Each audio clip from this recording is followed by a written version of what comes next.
Gas up the Jeep, it's good to be free. Load up the pans and fishing poles. The highway is long, the wheels turning round. Pack up the cook stove and the bowls. Arlo and I, we hit the open road. Arlo and I are on the road. Hey everybody, well, I'm back in the kitchen again today, and well, this is going to be a fun one. Well, interesting anyway. I've always had a love of Cajun and Creole cooking ever since I kind of fell into that whole Cajun craze back in the 80s. And that was a lot of fun. I love the music, I love the cuisine, and actually this is the very first cookbook I ever bought with my own money. I was like 20 years old when this came out, 1984. I've actually read this book from cover to cover probably 100 times, and I think that probably Paul Prudhomme was probably the first chef that I really thought was cool. Long before I ever went to culinary school and before I work in professional kitchens. A cool story is that while I was going to culinary school at the CIA in New York, I actually met Paul Prudhomme, which was kind of like a really cool thing for me, kind of bring everything full circle. From falling in love with his food and the book and the cuisine and the music, and then actually meeting him, almost 10 years later.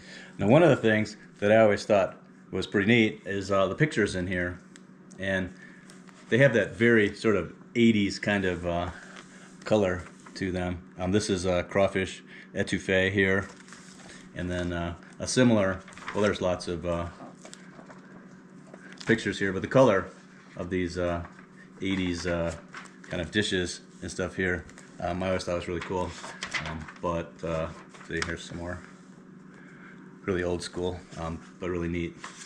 But here's another one similar to that crawfish etouffee. This is barbecued shrimp.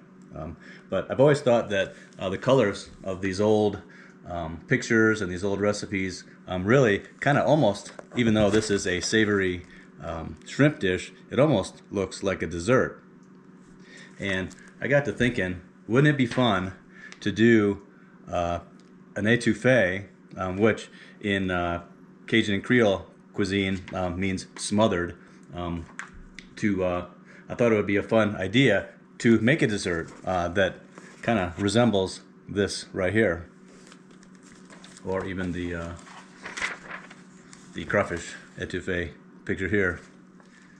So my crazy idea was that I was going to make a spicy cinnamon apple etouffee, and if you can imagine, like this picture here, we'll have the rice, which I'm going to cook with milk and sugar and cinnamon, and then instead of the shrimp around the outside, I'll have apples, and I'll just make it in a very traditional sort of etouffee manner. And I thought that would be kind of a fun project to do. So I've got all this big pile of stuff here. I don't have a recipe for this. I'm just going to make it up as I go along. I don't know, I've never done this before, but I thought it would be kind of a fun experiment to do, to just kind of play around. So what I have to work with today is a whole pile of stuff.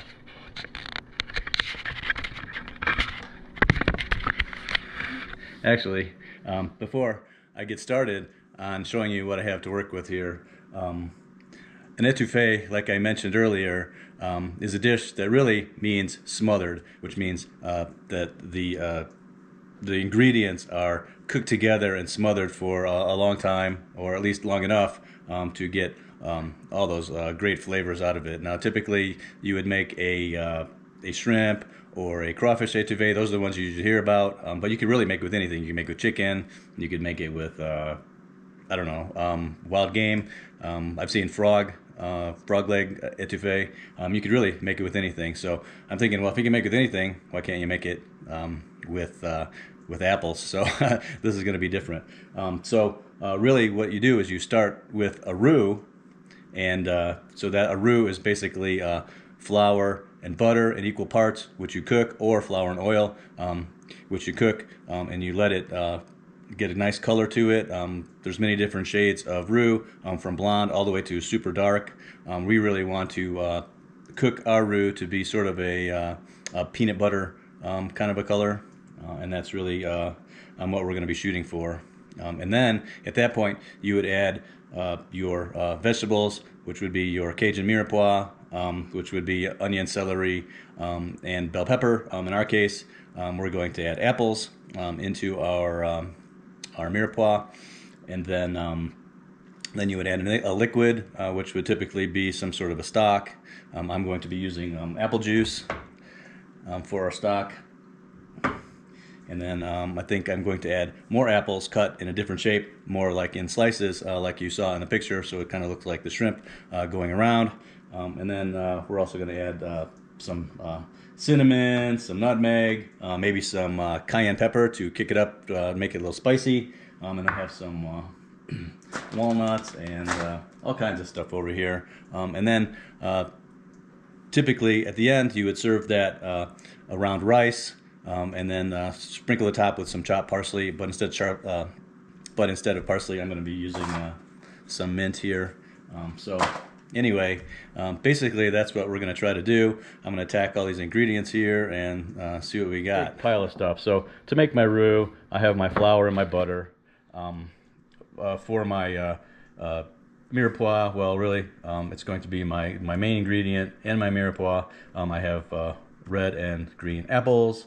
I have our spices, like I said, nutmeg, cinnamon, a little cayenne pepper. I also have some walnuts to throw those in there. For our stock, I'm using this apple juice. We may end up adding a little water to that later. The mint, like I said. I have this kind of pre-cooked rice here.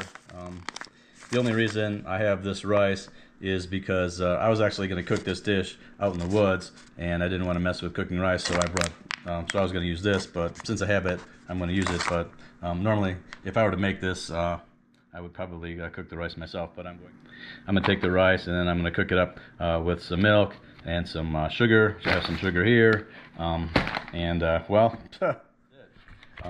as I said, this is kind of a goofy thing, but I don't know. Let's get started and see what happens. So I'm just kind of winging this, so I don't have any measurements or anything like that. I'm just going to kind of eyeball what I'm doing, but it should work out pretty well. Etouffee really is more of a method rather than a specific recipe, because you can usually use this method and make anything with it. We're just going to take the basic idea of the etouffee, and instead of making it savory, I'm going to make it sweet. So let's just see what happens. But I guess the first thing I'm going to do is I'm going to just get the rice going. Okay, so I have this package of ready rice. I don't know how this is. I've never had this before, but hopefully it'll work out for this. So I'm going to pour that into our pan. That's a lot, but what the heck. And then to that, I'm going to add some milk. I don't know how much milk. Let's see. Maybe it's a cup and a half of milk. I don't know. Then I have some sugar. This is a third of a cup of sugar, somewhere in there. And then to that, I'm also going to add a little bit of cinnamon. Oh, that's a lot of cinnamon. And just a dash of nutmeg. That didn't come out as quickly, but this will be all right. Cinnamon's really good in there. That's going to make this really nice. So I'm just going to kind of simmer this rice really lightly, and let it absorb all of that milk and sugar. So let's see, get this going on low, and I'm going to set this in the back of the stove and let that do its thing while I'm getting the rest of our dish together. So I guess the first thing I'm going to do is try to deal with these apples here a little bit. So I'm going to cut these up like this. And like I said, I'm going to take half of them and I'm going to kind of slice them. And the other half, I'm going to dice them up. So we'll start with the red apples here. Let's see. I'll just do some slices with some of it, just like this.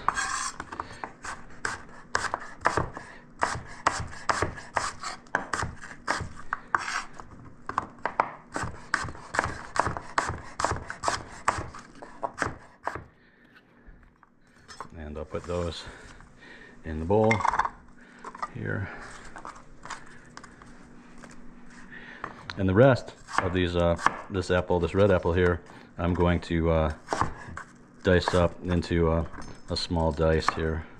So we're just going to make them into little kind of matchsticks like that, and then go back and cut them into just a dice like that. So we'll just go through and we'll do all of these apples just like this.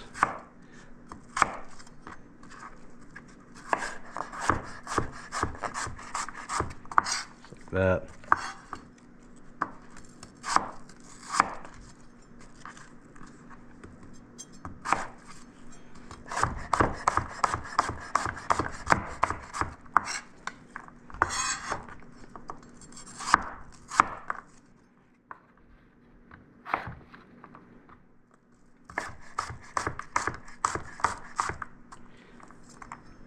This piece of apple I'll save for Arlo, and I'll do the same with the greens here. So I'm going to put these diced apples here, and then I'm going to do green apples. These are Granny Smiths. This.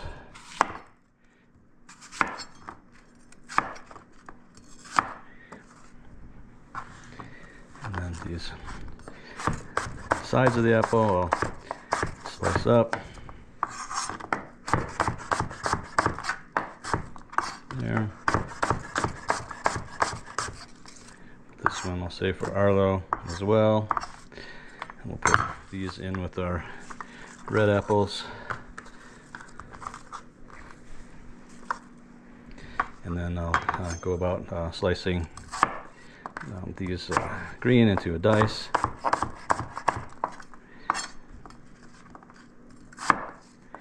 Just like that.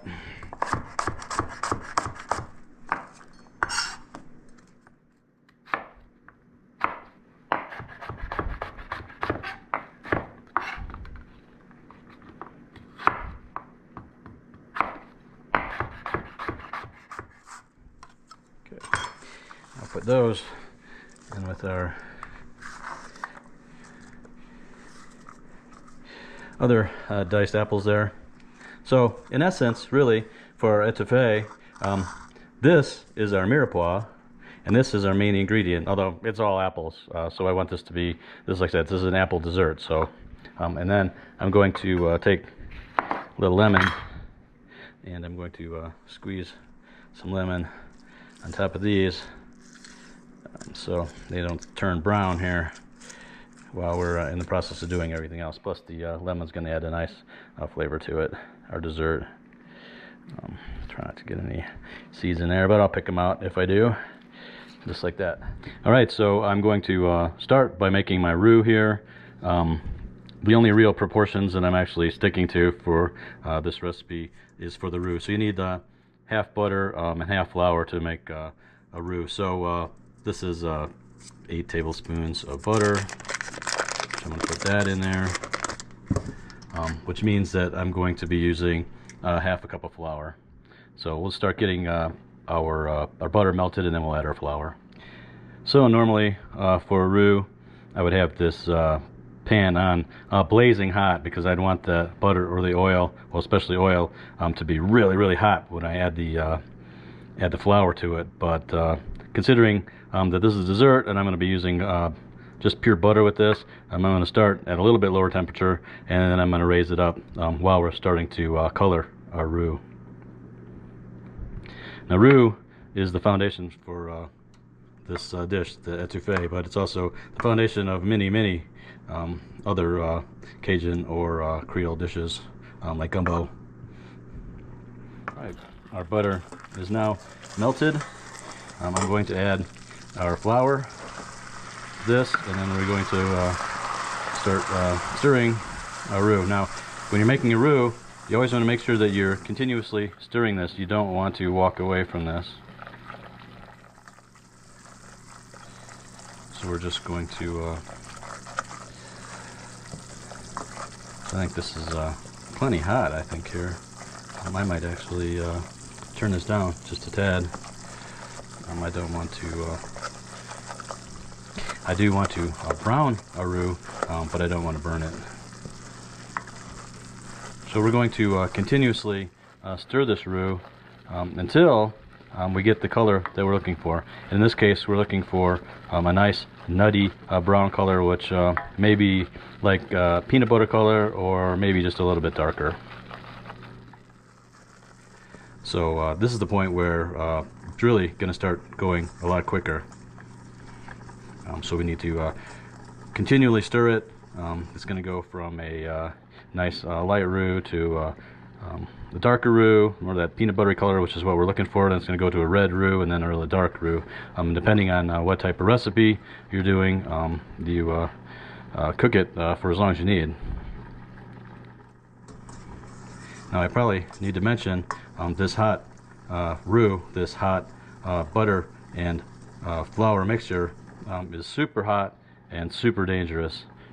It's kind of like napalm, you know. It's once you get it on your skin, you're not going to be able to get it off. So you just want to be really careful and get severe burns with this. So don't get in here and just start going crazy with this.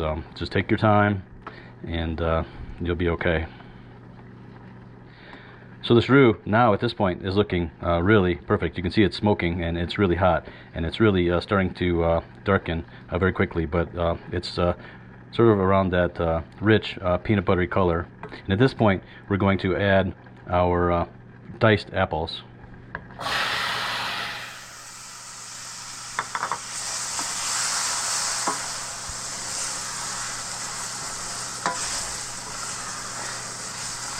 just going to take this off the heat here, so we don't want to get this any darker than it is.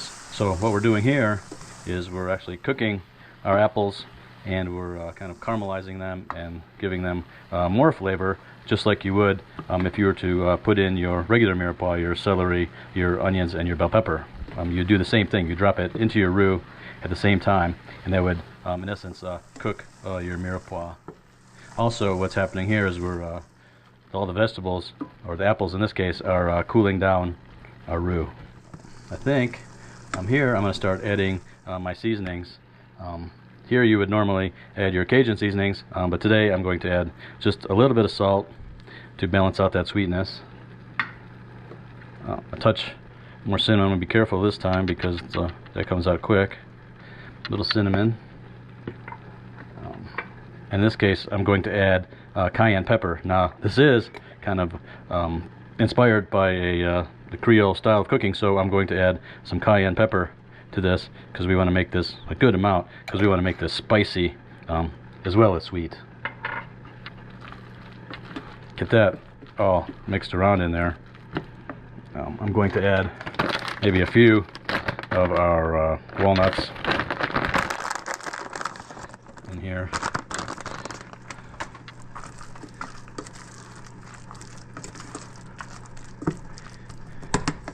And I'm going to put it back on the heat, and I'm going to add the apple juice. This apple juice now is taking place of the stock that you put in a normal etouffee. I'm going to start with one here and kind of get all of this, kind of dissolve this roux into the apple juice. Now the roux doesn't fully thicken our sauce here until it comes back up to a simmer.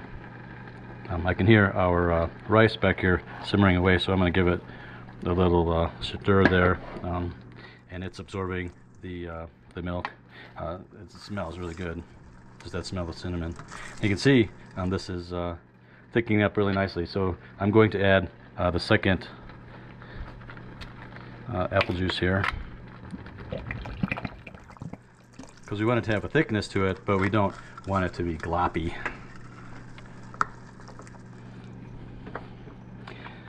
Alright, so that's looking nice. So we're just going to let this sit here and let this simmer for a while so they can all thicken up and all those flavors can kind of meld together. And that's where the smothering part really comes in. I think I'm going to give our sauce here just a little taste. You can see the thickness is almost perfect here. But I'm going to give it a little taste here. Wow. That is, wow, really good. I'm just going to add just another little pinch of salt. And maybe just another little shot of the cayenne. And I think this is going to be absolutely perfect. I'm going to add our apples into this now. The rest of our apples, these are all of our sliced apples here. Get those in there. And we're just going to let this simmer here until those apples kind of get tender, and then we will plate up our dish. All right, so our apple etouffee here has been simmering for another 5 minutes, and I think this looks perfect, so I think it's time to plate it up. All right, there's our apple etouffee. Here's our sweet rice, which I cooked with milk and cinnamon and sugar. So we're going to get that right in the center of our plate, just like the traditional etouffee, just like that. And then I'm going to take some of our apple etouffee and just shingle this around the edges here. Make sure that we have a bunch of these nice sliced apples fanning out around, just like that. Let's clean up our plate here just a little bit. I'm going to add some of these walnuts here. I think add nice texture to our plate here. This is some chiffonade of fresh mint, which I'm going to sprinkle around here, and then maybe even a little ploosh of mint on top. And there is our dish, and there it is. There is my sweet, spicy apple etouffee. Ooh, I'm excited for this one. There it is. That is our sweet and spicy apple etouffee. There's something you're not going to see anywhere else. I can't wait to get into this one. Yum. All right, well, first, let's get into the apples.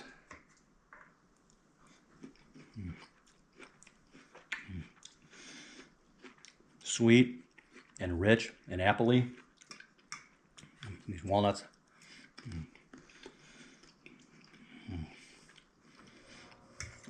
Definitely has a nice little spice to it, which is, oh man, that's maybe one of my favorite parts. That sweet and spicy combination is just really a nice combination. And then some of this sweet rice. And that's really sweet, and it really takes this up to another level. It's sweet and cinnamony, not that much different than, say, like a rice pudding. It tastes like a rice pudding flavor with the apple etouffee around.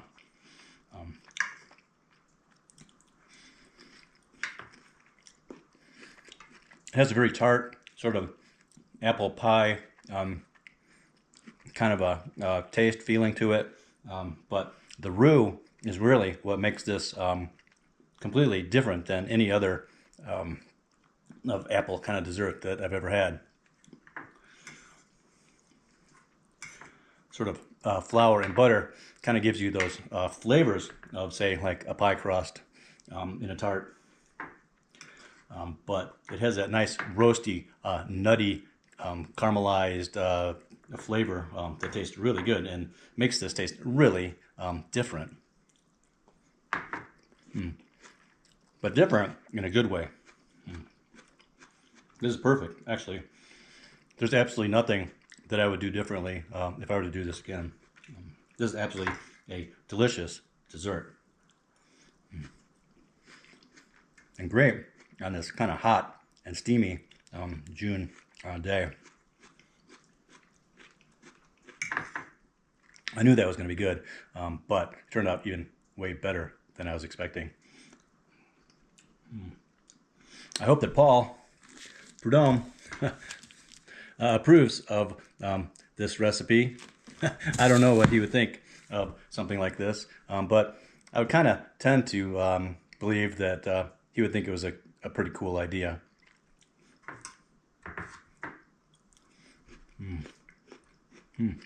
Definitely try this.